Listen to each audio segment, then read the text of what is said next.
Saya kan udah menikah Ustadz. Pernikahan saya udah 5 tahun. Saat ini saya lagi dikhianati atau diselingkuhi.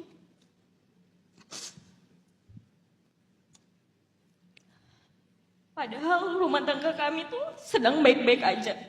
Dan selama menjalin hubungan ini, suami saya tuh adalah sosok yang sangat baik Ustaz.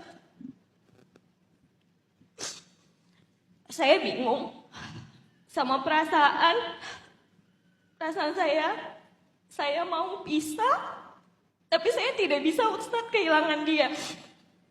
Saya mau bertahan, tapi saya takut merasakan hal yang sama lagi.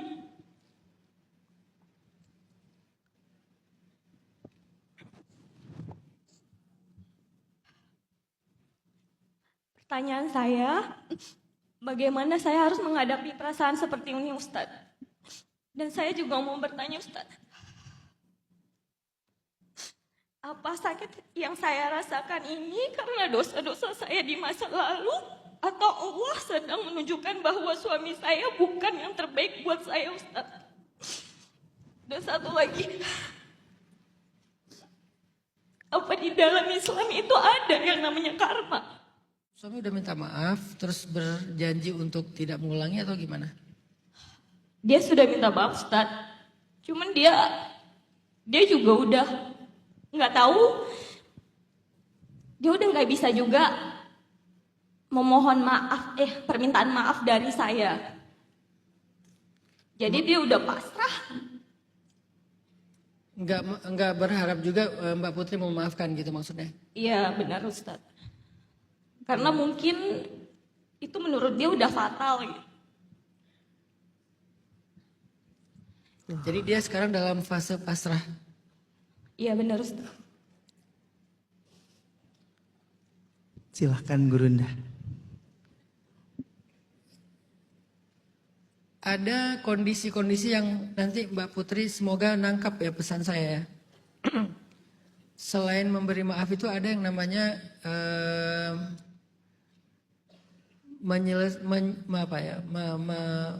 mencari maslahat.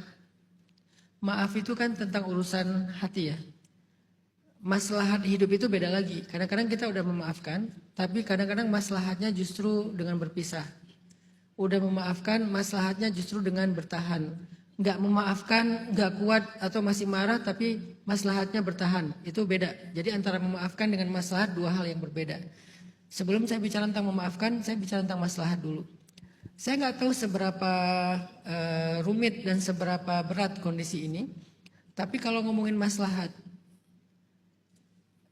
saya nggak tahu kayak gimana bentuk perselingkuhannya. Kalau ada kasus-kasus di luar sana, ini saya kasih contoh ya. Di Bandung itu kan kemarin sempat rame, banyak ibu-ibu yang kena HIV kan. Gara-gara suaminya jajan. Padahal istrinya soleha nggak melakukan apa-apa, tapi dia kena gara-gara suaminya jorok, suaminya jajan di luar. Nah ini kalau ngomongin tentang maslahat, harus dipastikan dulu sehat enggak gitu, bersih enggak gitu, karena itu kan nanti akan menyakiti istri dan anak-anak. Saya nggak tahu kalau ini insya Allah nggak sampai ke level itu, tapi maksudnya ada kondisi kayak gitu kan, yang membahayakan kesehatan keluarganya.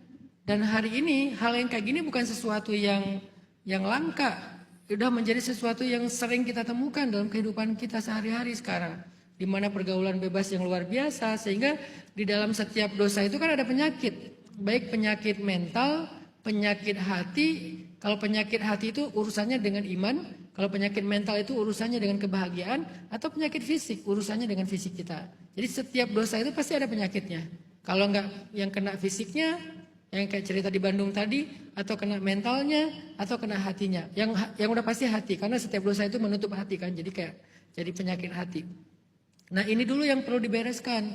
Kalau emang ada kaitannya dengan hal ini, kalau nggak ada insya Allah berarti ya secara maslahat bukan sesuatu yang membahayakan. Nah kalau ini ada potensi kayak gini, perlu ditangani dan perlu dibereskan dulu dengan jelas. Yang kedua, kalau masalah yang pertama nggak ada, insya Allah ternyata aman, nggak sampai kayak gitu, nggak separah itu. Maka yang kedua baru saya bisa bilang, Mbak, memang semua orang itu punya salah.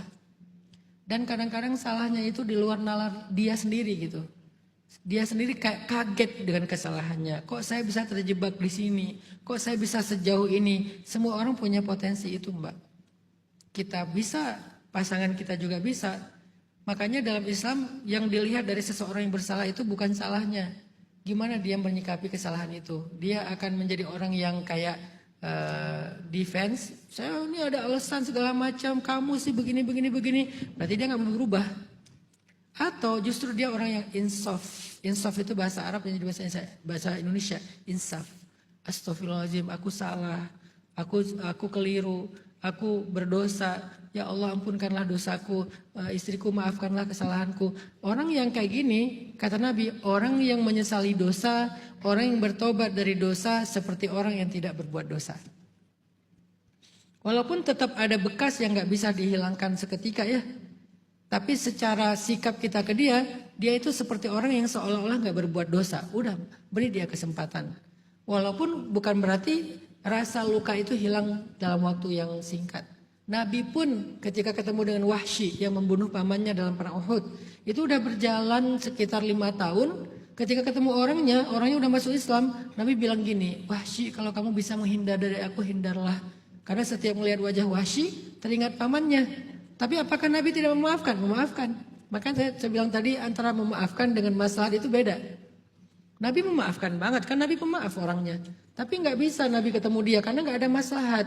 Kalau ketemu dia nanti keinget lagi. Kalau ketemu dia nanti muncul lagi penyakit hati.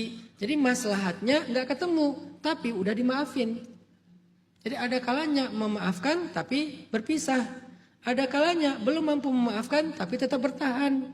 Kan itu antara tentang perasaan kita dengan maslahat hidup kita kan. Kadang-kadang dua hal itu nggak nyambung gitu.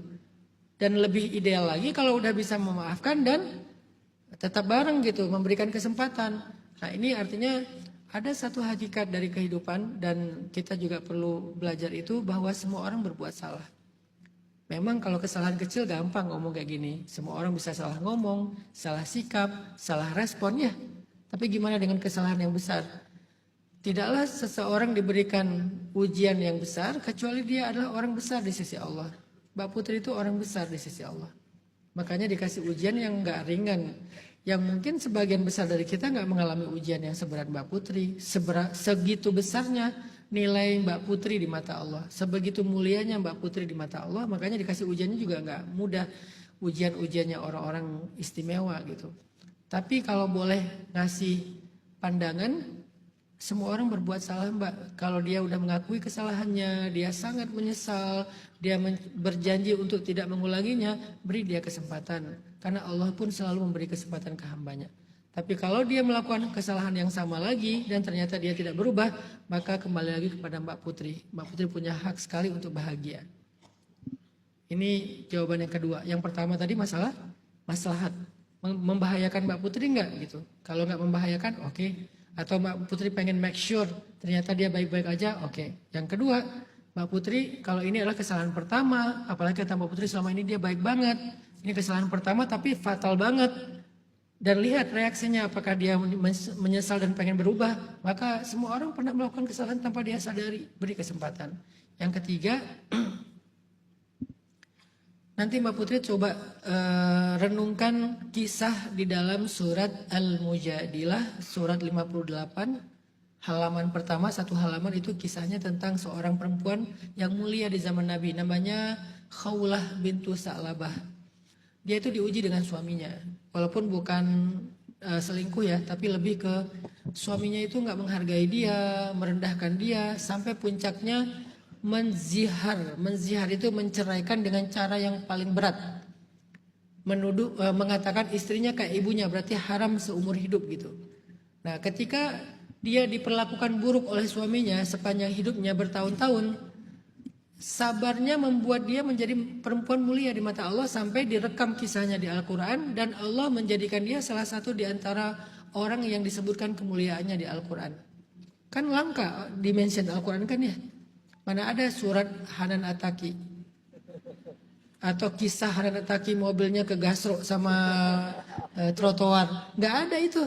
Saking nggak pentingnya kisah itu. Tapi kisah Khawlah direkam di dalam surat yang judul suratnya adalah perempuan yang curhat.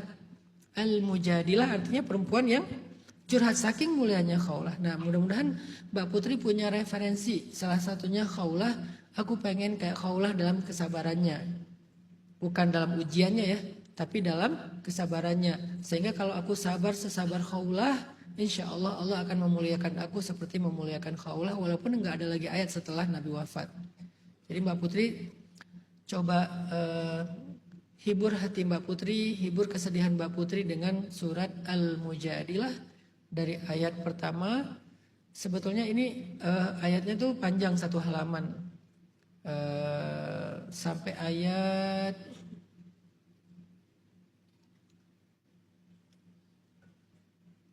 sampai ayat 4. Tapi intinya ada di ayat pertama tuh.